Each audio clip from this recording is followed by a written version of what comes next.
ఓం శ్రీమాత్రే నమః.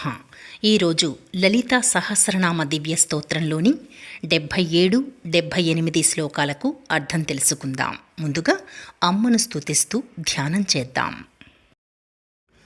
అరుణాం కరుణాతరంగితాక్షీం ధృతపాశాంకుశపుష్పబాణచాపాం అణిమాదిభిరావృతాం మయూఖైర్ అహమిత్యేవ విభావయే భవానీం ధ్యాయేత్ పద్మాసనస్థాం వికసితవదనాం పద్మపత్రాయతాక్షీం హేమాభాం పీతవస్త్రాం కరకలితలసద్ధేమ పద్మాం వరాంగీం సర్వాలంకారయుక్తాం సతతమభయదాం భక్తనమ్రాం భవానీం శ్రీవిద్యాం శాంతమూర్తిం సకలసురనుతాం సర్వసంపత్ప్రదాత్రీం సకుంకుమవిలేపనాం అళికచుంబికస్తూరికాం సమందహసితేక్షణాం ససరచాపపాశాంకుశాం అశేషజనమోహినీం అరుణమాల్యభూషాంబరాం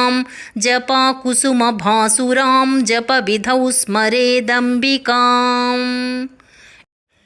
ఇప్పుడు 77వ శ్లోకానికి అర్థం తెలుసుకుందాం.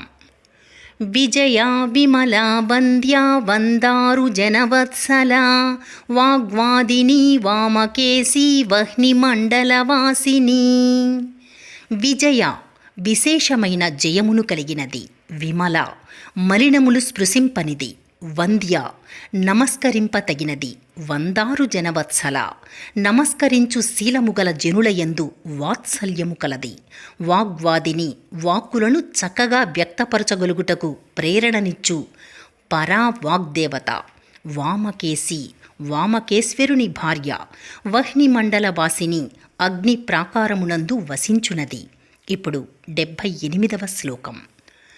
భక్తిమత్కల్పలతికా పశుపాశ విమోచనీ సంహృతాశేషపాషండా సదాచార ప్రవర్తికా. భక్తి మత్కల్పలతిక భక్తి కలవారి పట్ల కల్పవృక్షపు తీగ వంటిది. పశుపాశ విమోచని వివిధ పాశములచే బంధింపబడు వారిని బంధ విముక్తులను చేయునది. సంహృతాశేష పాషండ సంహరింపదగిన సకలమైన పాషండులను సంహరించునది.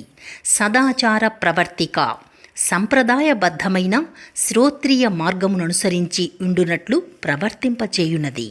రేపు 79, 80 శ్లోకాలకు అర్థం తెలుసుకుందాం. ఓం శ్రీమాత్రే నమః.